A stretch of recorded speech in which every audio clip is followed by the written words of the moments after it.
Les protestations aux États-Unis s'intensifient et semblent devenir incontrôlables. Parce que si, la veille, toutes les protestations étaient concentrées à Los Angeles et dans les districts de cette ville, maintenant ces protestations se répandent déjà dans plusieurs États. Déjà à New York, à Washington, à San Francisco, à Mexico et dans de nombreuses autres villes. Des protestations similaires ont lieu. Pendant ce temps, Donald Trump affirme que sans lui, Los Angeles aurait déjà été détruite depuis longtemps. Les manifestants déclarent que sa décision d'envoyer la garde nationale était la bonne. Au 4e jour des manifestations, lundi, manifestants et police se sont affrontés lors des protestations au centre de Los Angeles. Dans le même temps, les officiers ont utilisé des armes moins létales pour disperser les manifestants, après que des objets ont été lancés sur eux. Environ 700 marines ont finalement été mobilisés pour protéger le personnel fédéral et les biens, à Los Angeles. Pete Hicks a tout de même donné l'ordre d'impliquer directement les militaires dans cette opération. Et en plus, le président Donald Trump mobilise encore 2000 membres de la garde nationale, doublant ainsi le déploiement initial de ses troupes. Donc, nous pouvons déjà calculer que 4700 militaires ont été envoyés à Los Angeles pour réprimer les manifestations. Bien que certains médias conservateurs en Amérique disent qu'il n'y a pas tant de manifestants là-bas, que ce sont principalement des marginaux. Oui, il y a des marginaux parmi les manifestants, une question que nous aborderons aujourd'hui. Il a déjà été officiellement déclaré qu'il y a, bien sûr, des manifestants qui s'opposent réellement à la politique migratoire de Donald Trump, et il y a ceux qui profitent simplement de cette situation. Dans cet épisode, je répondrai également à la question de savoir pourquoi le drapeau mexicain est devenu le symbole de la protestation et pourquoi il y en a autant. Mais avant cela, je dirais que le soi-disant roi de la frontière de Donald Trump, Tom Homan, a déclaré que le déploiement des Marines était nécessaire pour réprimer les manifestations. Mais le gouverneur de Californie, Gavin Newsom, et la maire de Los Angeles, Karen Bass, ont critiqué un tel déploiement fédéral, et Bass affirme que la ville est utilisée comme un terrain d'expérimentation par le gouvernement fédéral. Je ne pense pas que notre ville... Newsom affirme que les membres de la garde nationale n'ont rien à faire. Ils attendent simplement un ordre sur la base. Malgré tout, Pete Hicks, l'administrateur de la défense des États-Unis, a décidé d'envoyer 700 marines supplémentaires dans cette ville. Les attaques contre les journalistes se sont multipliées. Aujourd'hui, il y a eu 2 autres incidents. Dans l'un d'eux, un photographe a été directement pris pour cible par des tirs, et dans l'autre, la police a simplement expulsé de force un reporter de la zone de protestation. Il sous-entendait qu'il valait mieux couvrir les événements à distance plutôt que sur place. On sait déjà que des hélicoptères tournent au-dessus des manifestants, et en plus de cela, la confrontation politique s'intensifie. Parce que le gouverneur de Californie a finalement intenté un procès contre Donald Trump devant le tribunal. Et Donald Trump a déclaré qu'il fallait aussi arrêter le gouverneur de Californie et le maire de Los Angeles parce qu'ils entravent le travail des autorités fédérales. Voyons maintenant ensemble ce qui se passe avec les manifestations aux États-Unis. Mettons tout au clair et examinons les principales informations connues à ce jour. Je suis Alexei Pichi. Nous sommes le 10 juin, nous allons tout revoir dans l'ordre. Mais avant de commencer, je vous demande de vous abonner à la chaîne, de mettre un like, d'écrire n'importe quel commentaire sous cette vidéo, et surtout, abonnez-vous à ma chaîne Telegram. Le lien est dans la description de cette vidéo. Là-bas, nous publions les actualités en temps réel dès qu'elles arrivent. Les sujets de discussion typiques à Los Angeles. Heureusement, nous avons envoyé la merveilleuse garde nationale qui a vraiment aidé et nous rencontrons de nombreux problèmes là-bas. Je commence cet épisode avec une question. Pourquoi autant de drapeaux mexicains lors des manifestations aux États-Unis? Et aujourd'hui, on a déjà reçu des informations selon lesquelles des hauts responsables du renseignement déclarent que la foule qui se rassemble à Los Angeles, la plupart d'entre eux sont en réalité des citoyens progressistes qui se sentent appelés à défendre les droits des migrants en situation irrégulière. Ils soutiennent qu'il ne faut pas les expulser si brutalement. Mais d'un autre côté, des sources au sein des services de renseignement affirment que certains manifestants correspondent au profil des soi-disant professionnels de la révolte, qui cherchent constamment la confrontation avec les forces de l'ordre. Selon les renseignements, la partie pacifique de la protestation est coordonnée par une prétendue organisation. Cette organisation, dont les membres se dévouent à la défense des droits de l'Oraza, regroupe des Mexicains et des autochtones aux États-Unis. Et cette organisation a hautement apprécié les efforts de lutte contre le service de migration et d'autres agences. Le représentant de cette communauté à Los Angeles a déclaré qu'il avait le droit moral et le droit universel de protéger son peuple contre les enlèvements et la séparation des familles.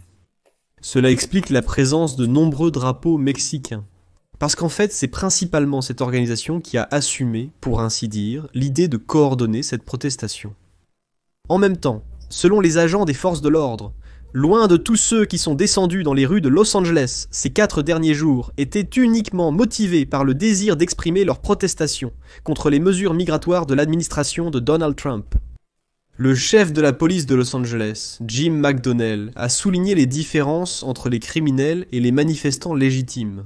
Et il déclare ce qui suit.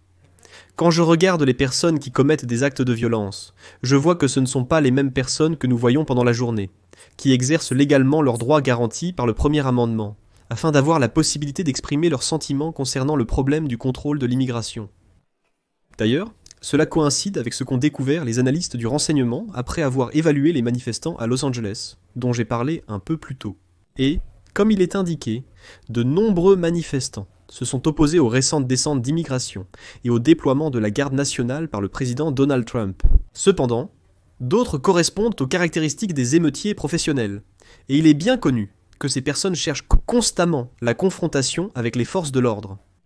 Et voici l'ancien agent du FBI, Steve Moore, qui décrit ceux qui se trouvent dans les rues de Los Angeles après la tombée de la nuit comme un groupe hétéroclite d'aventuriers, qui parfois diffusent en direct sur Internet des voitures en feu. Citation. « Nous avons Antifa et des groupes similaires, des anarchistes, qui voient simplement là-dedans une opportunité de semer le chaos, car c'est leur principale activité. » Beaucoup de ceux qui commettent des actes de violence cachent leur visage, mais selon Moore, les autorités fédérales parviennent tout de même à les identifier. Citation. « Le FBI identifie rapidement ces personnes, malgré les masques.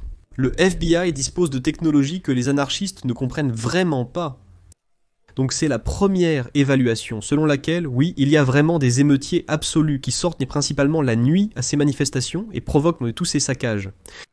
En même temps, pour disperser les manifestants, la police utilise différents outils à Los Angeles. Et maintenant, les analystes ont documenté l'utilisation de grenades assourdissantes, de gaz lacrymogènes, de sprays au poivre, de balles en caoutchouc, des soi-disant projectiles en sac, ainsi que des armes plus traditionnelles comme les matraques. Selon la directive du ministère de la Défense, ces armes, souvent décrites comme moins létales, moins que létales ou non mortelles, sont spécialement conçues. Elles sont principalement utilisées pour neutraliser, avec une minimisation des pertes mortelles, des blessures irréversibles du personnel, et des dommages indésirables aux biens, aux objets, aux matériaux et à l'environnement. Cependant, elles ne sont pas totalement sans danger. Parce qu'après les manifestations de 2020, en réponse au meurtre de George Floyd par la police, les chercheurs ont découvert que de nombreuses personnes avaient été blessées par ce qu'on appelle des armes non létales, en particulier par des balles en caoutchouc. Et maintenant, il existe même un rapport sur les armes spécifiques utilisées par la police et la garde nationale, principalement dans les rues de Los Angeles. Cette analyse a été menée par le service de recherche indépendant du Congrès.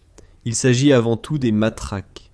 Ensuite, ils utilisent encore des balles en caoutchouc, puis ce type de cartouches. Ce sont de petits sachets remplis de balles en plomb, qui sont généralement tirés à partir d'un fusil de chasse ou d'un dispositif de lancement spécialisé. Et chaque sachet est généralement rempli d'un grand nombre de ces petites balles en plomb, qui éclatent et se dispersent dans la foule. En ce qui concerne les agents chimiques irritants, la police et nous, la garde, utilisons des gaz lacrymogènes, des sprays au poivre, des balles de haine. Aïe, une fois de plus, des projectiles au poivre sont tirés. Et bien sûr, des grenades assourdissantes sont également utilisées pour réprimer cette manifestation. Et maintenant, nous passons à l'essentiel, c'est que les manifestations ne se limitent plus à Los Angeles. Des manifestations éclatent dans tout le pays contre les mesures visant à faire respecter la législation sur l'immigration. En Californie, si les manifestations se sont déjà étendues à Santa Ana, qui se trouve au sud-est de Los Angeles. Et puis, des manifestations ont également éclaté à San Francisco, où environ 150 personnes ont déjà été arrêtées. De plus, la police de New York a déclaré avoir arrêté de nombreuses personnes lors des manifestations contre la politique migratoire, qui bloquèrent des voitures devant les bâtiments fédéraux. Des manifestations ont aussi eu lieu à Atlanta, Louisville, Kentucky et Dallas. Par ailleurs, des dirigeants syndicaux dans différents endroits ont appelé à la libération de David Huertu. Cet épisode intéressant parle d'un dirigeant syndical influent de Californie, arrêté lors d'une manifestation à Los Angeles.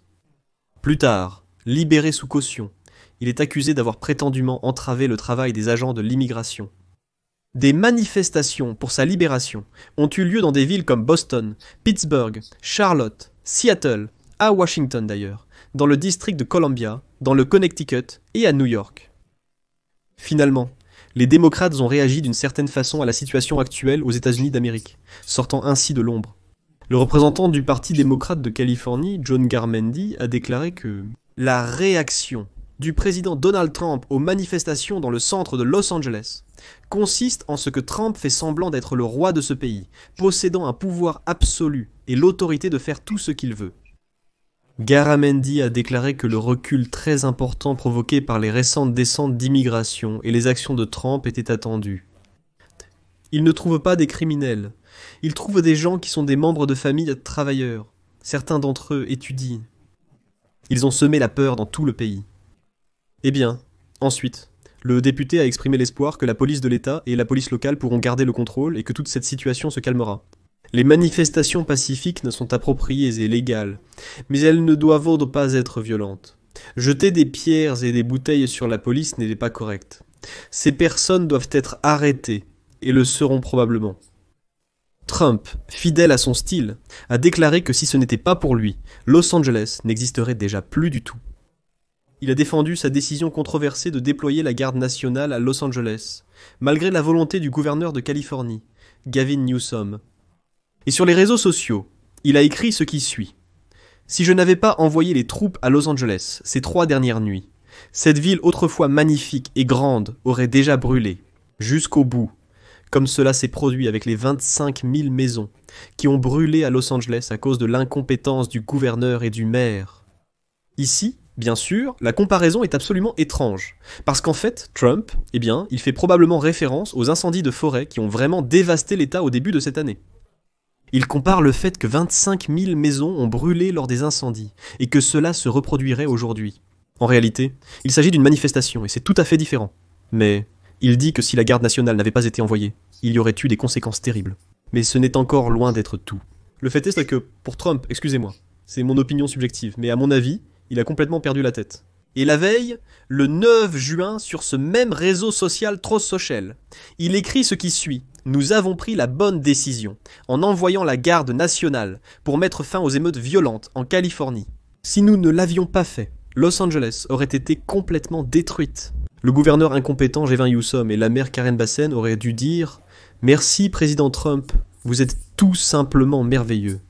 Sans vous, nous ne serions rien, monsieur. » Au lieu de cela, ils ont menti aux Californiens et aux Américains, affirmant que nous n'étions pas nécessaires et qu'il s'agissait de manifestations pacifiques. Il suffit de jeter un coup d'œil aux photos et aux vidéos de violence et de destruction pour comprendre tout ce qu'il faut savoir. Nous ferons toujours tout ce qui est nécessaire pour assurer la sécurité de nos citoyens, afin que, ensemble, nous puissions à nouveau rendre l'Amérique grande. Eh bien, après cela, sur ordre de Pete Hegseth, 700 Marines sont envoyés à Los Angeles pour rejoindre la garde nationale en réponse aux manifestations. De plus, Donald Trump a signé un autre ordre pour envoyer 2000 gardes nationaux supplémentaires à Los Angeles. C'est-à-dire qu'on arrive déjà à un chiffre de 4700 militaires dans cette ville et dans le comté. Mais le gouverneur de Californie, Gavin Newsom, déclare que cela n'est absolument pas nécessaire. Il dit que le nombre de membres de la garde nationale déjà envoyés reste principalement sur place. Ils n'ont rien à faire. Ils attendent un ordre quelconque. C'est pourquoi il n'est pas nécessaire de créer toute cette image de chaos. Il n'est pas nécessaire d'envoyer des militaires là-bas, car même la police locale s'en sort en principe. Mais il y a ici un point intéressant. En fait, Trump ressemble beaucoup à son vice-président J.D. Vance. Je vais expliquer pourquoi maintenant. Et souvenez-vous, lorsque le président Zelensky était dans le bureau ovale le 28 février, et Zelensky a demandé à Vance Êtes-vous déjà allé en Ukraine pour pouvoir parler de ce qui s'y passe? Et Wentz a répondu: j'ai vu des stories, j'ai vu des vidéos de là-bas, donc je peux juger de ce qui s'y passe. Trump dit la même chose en ce moment. Je peux juger de ce qui se passe à Los Angeles à partir de photos et de vidéos. Est-ce que Trump pourrait aller à Los Angeles, en Californie, pour voir en personne ce qui s'y passe? Mais au lieu de cela, Donald Trump se rend à Fort Bragg mardi pour commencer les préparatifs de la célébration du 250e anniversaire de l'armée américaine. Le point culminant de cette célébration sera un grand défilé militaire samedi à Washington. Le contexte de la visite, ainsi que des événements de ce week-end, a été la décision de Trump d'activer les troupes de la garde nationale et de mobiliser des Marines en service actif à Los Angeles, sur fond de manifestations contre le contrôle de l'immigration. Et comme vous le voyez, Trump, au lieu d'aller voir ce qui se passe là-bas, se rend ailleurs parce qu'il se prépare pour le défilé militaire. Et ici, nous passons à Pete Hegseth, le ministre de la Défense des États-Unis d'Amérique. Aujourd'hui, il est interrogé au Congrès des États-Unis d'Amérique, en particulier à la Chambre des représentants. Et donc, aujourd'hui, Pete Hegseth a été obligé de répondre à la question de savoir comment aider financer la mobilisation de la garde nationale et des Marines à Los Angeles. Au cours des auditions d'aujourd'hui sur la défense au sein du sous-comité des crédits de la Chambre des représentants, Hegseth a déclaré que le ministère de la Défense aurait la possibilité de couvrir les dépenses imprévues dans le cadre de la demande budgétaire pour l'exercice financier 2026. La représentante du Minnesota, Betty McCollum, membre éminent du sous-comité du Parti démocrate, a interrogé Hegseth sur la façon dont les récentes actions de l'administration affecteront le budget. Je vais maintenant citer ses propos. Quel est le coût actuel de ce qui se passe en Californie? Et comment cela va-t-il affecter ce budget ou le budget sur lequel nous travaillons actuellement? Où, dans votre budget limité, sera: comptez-vous trouver l'argent pour le reste de cette année fiscale? Ou comptez-vous trouver des fonds pour couvrir ces déploiements? Quel trou cela crée-t-il? Au début, Calvert a carrément refusé de répondre directement à cette question, répétant plutôt que, selon lui, la police de l'immigration et des douanes a le droit de mener des opérations en toute sécurité dans n'importe quel État et dans n'importe quelle juridiction du pays. Et il a fait référence aux manifestations de 2020 à Minneapolis, lors desquelles, selon lui, la garde nationale a été mobilisée trop tard. On l'a de nouveau poussé à répondre, et déjà le républicain de l'État de Californie, Kevin Calvert, dit: écoutez, répondez quand même à la question. Avec quel argent est financé l'envoi de la garde nationale et des Marines à Los Angeles? Eh bien, au final, X a répondu que, conformément à la nouvelle demande budgétaire, le ministère de la Défense, je cite, disposera d'un financement pour couvrir les dépenses imprévues. Surtout pour des questions aussi importantes que le maintien de la loi et de l'ordre dans une grande ville américaine. En général, je pense que cette histoire aura certainement une suite. Elle s'étend déjà à d'autres États, pas seulement à la Californie. Trump augmente les enjeux. Trump envoie des renforts de la garde nationale et des militaires dans cette ville. En même temps, le gouverneur de Californie engage tout de même une action en justice contre l'administration Trump. Et dans la prochaine émission, nous analyserons en détail cette plainte. Quelles sont les conséquences pour Trump pour tout cela? Et dans quelle mesure les actions de l'administration Trump étaient-elles légales? Parce que cela viole quand même la loi, lorsque le président américain utilise la garde nationale sans la demande du gouverneur. Et en plus des militaires de carrière, des marines, qui sont déployés dans les rues contre le peuple américain. Les opinions peuvent diverger, mais il s'agit du peuple américain. Déployer l'armée contre une partie des manifestants, probablement des citoyens, semble déjà exagéré. Donald Trump déclare ouvertement qu'il faut arrêter le gouverneur de Californie et le maire de Los Angeles et les mettre en prison. Parce qu'ils sont des démocrates qui ne peuvent pas gérer la situation dans la ville. Et les démocrates dans la ville disent qu'il suffit déjà d'envoyer la garde nationale et l'armée. Parce que cela sème encore plus de chaos. Ce n'est pas nécessaire. Parce que maintenant, dans d'autres villes, les manifestants sortent déjà et disent « Nous sommes contre la politique migratoire et contre l'utilisation de la garde nationale ». Cela déclenche la dynamique de cette protestation, qui peut leur échapper. Ici, je mets des points de suspension. Les amis, écrivez votre avis et vos conclusions à ce sujet dans les commentaires sous cette vidéo. Abonnez-vous à la chaîne, cliquez sur la cloche et n'oubliez pas de mettre un like. Si vous souhaitez soutenir le travail de cette chaîne, vous pouvez le faire en faisant un don via les liens et les coordonnées dans la description de cette vidéo, ou en utilisant le code à réponse rapide affiché sur vos écrans. C'est tout pour aujourd'hui. Prenez soin de vous. À bientôt.